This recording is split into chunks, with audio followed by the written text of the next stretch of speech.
लेकिन सरकार में बैठे हुए लोगों ने मनमानी की, धोखा दिया, भेदभाव से काम किया, जात को धर्म को देख करके काम किया, डिवाइड एंड रूल कर करके जिस तरीके से वो राज करते रहे, उसी तरीके से भारतीय जनता पार्टी आज डरा करके लोगों को मार करके राज करना चाहती है। और हमारे मुख्यमंत्री तो कमाल के मुख्यमंत्री हैं। बताओ, हमारे बाबा मुख्यमंत्री जी परीक्षा में पास होंगे? डबल इंजन की सरकार कब इस मार्ग को 6 लेन बनाएगी, ये बता दी।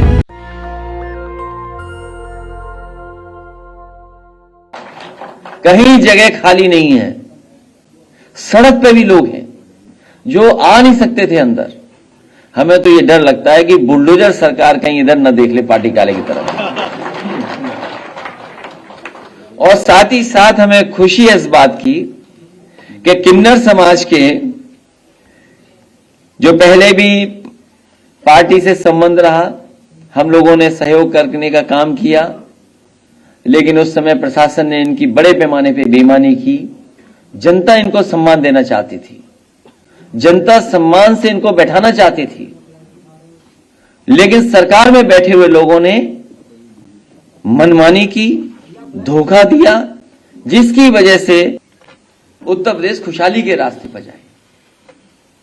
लेकिन जिस तरीके से 4.5 साल में उत्तर प्रदेश में काम हुआ है, भेदभाव से काम हुआ है, जात को धर्म को देख करके काम हुआ है, और जिस तरीके से अंग्रेज भारत में आए थे और उन्होंने एक ही नारा दिया, उस नारे को उन्होंने अमल किया, डिवाइड एंड रूल कर करके जिस तरीके से वो राज करते रहे, उसी तरीके से भारतीय जनता पार्टी आज डरा करके लोगों को मार करके राज करना चाहती है।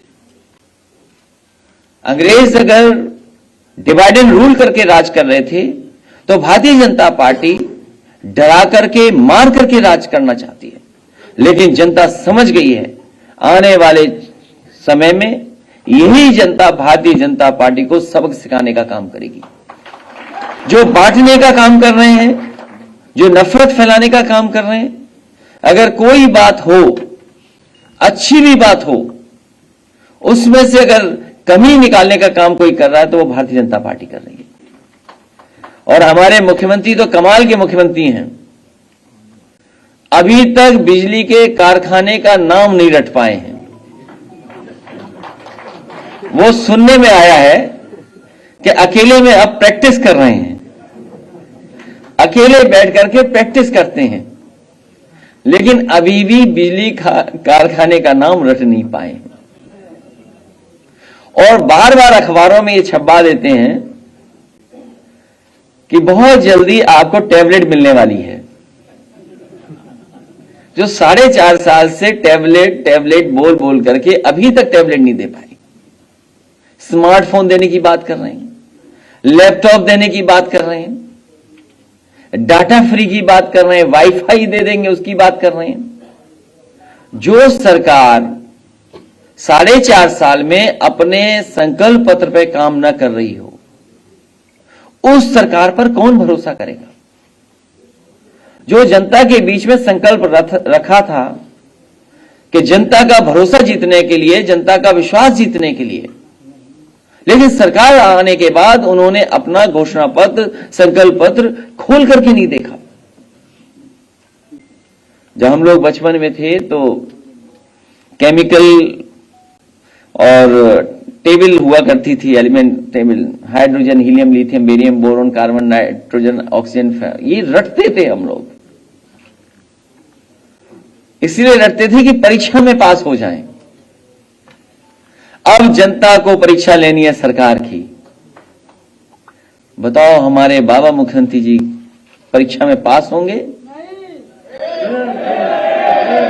इस बार जनता ने मन बनाया इनको फेल करने के लिए, और इसलिए फेल करने के लिए कि सवाल आज बेरोजगारी का है, आज छटनी का है, बेकारी का है, पेपर लीक का है, लाठीचार्ज का है, भर्ती स्टे का है। आज महंगी पढ़ाई हुई है, अपमानित शिक्षक हुए, भटकते शिक्षा मित्र हैं, दुखी युवा है, किसान के लिए कीले गाड़ी गई। लखीमपुर कौन भूल जाएगा कि जीप चढ़ाई गई। जुल्मी जीप जिसने जान ले ली, अनाथ पशु आज भी घूम रहे हैं, पराली मुकदमे वापस हुए, लेकिन सरकार ने अभी तक किसानों की पराली का इंतजाम का कोई ठोस फैसला नहीं लिया।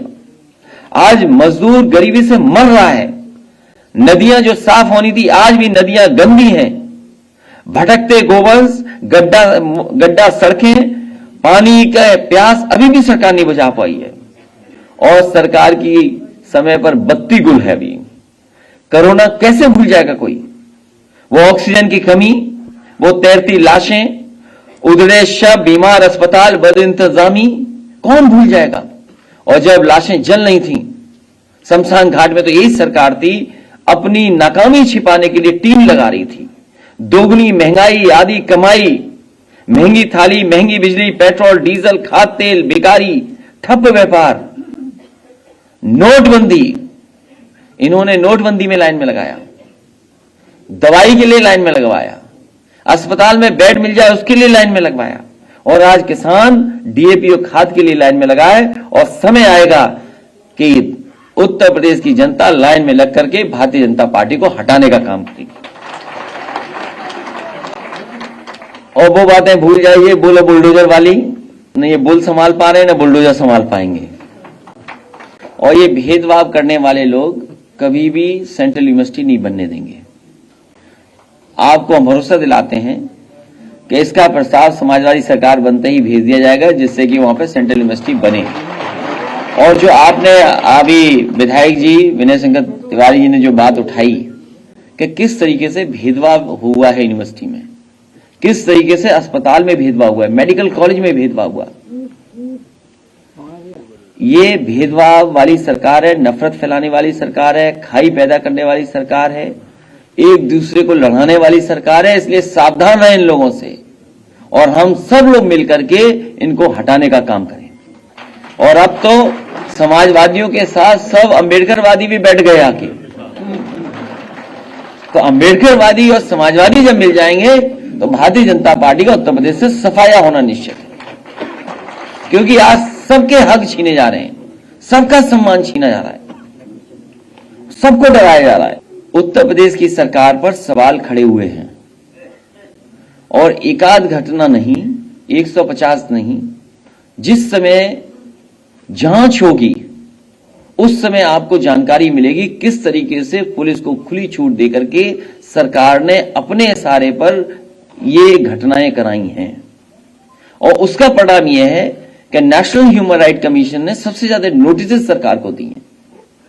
न केवल नोटिस दी हैं, बल्कि सरकार को पेमेंट भी करना है कुछ जगह पर, और कस्टोडियल डेथ भी सबसे ज्यादा हुई।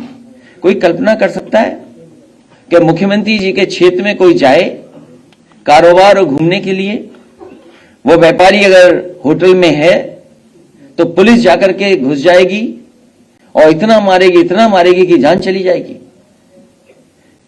क्या एक घटना नहीं है ऐसी? उत्तर प्रदेश की तमाम ऐसी घटनाएं हैं जहां पर सरकार के ऊपर प्रश्न लगा हुआ है।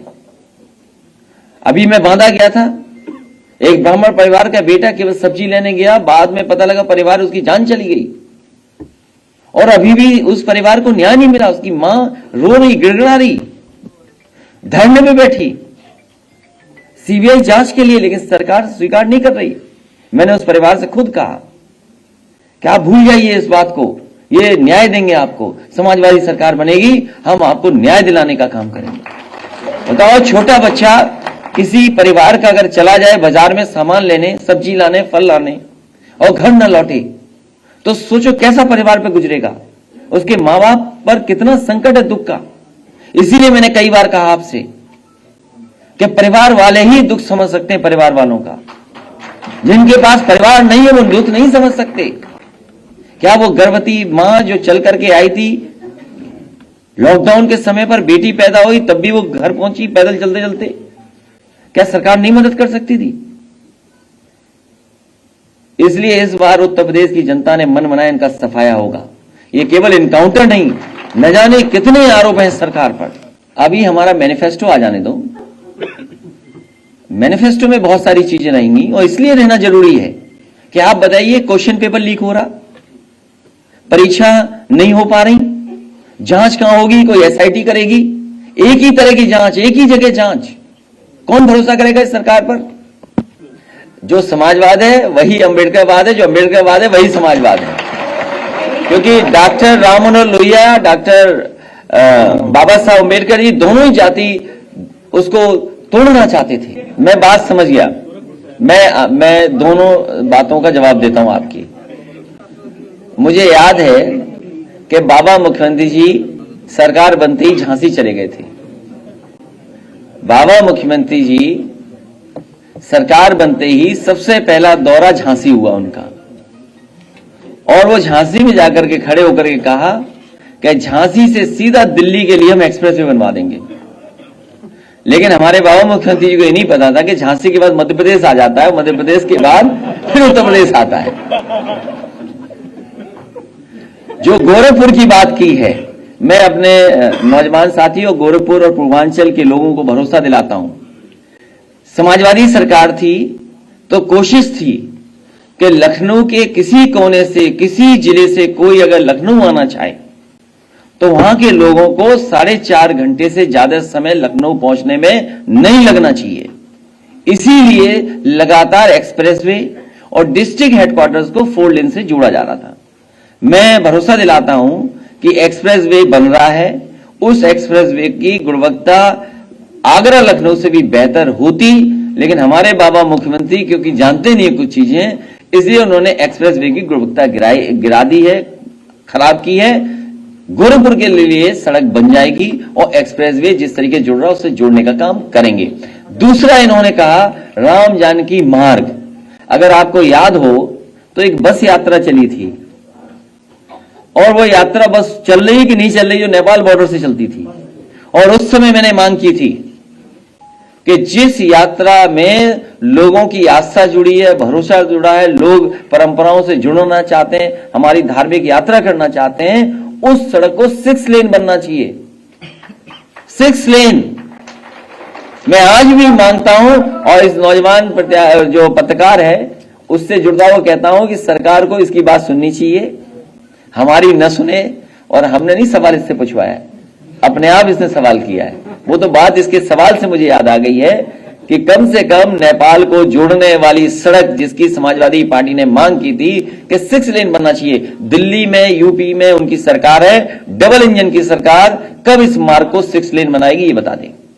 नेशनल दस्तक की आपसे गुजारिश है कि अगर इसको बचाना चाहते हैं तो नेशनल दस्तक को सब्सक्राइब करने के लिए रेड कलर के सब्सक्राइब बटन को दबाएं, फिर बेल आइकन की घंटी दबाएं।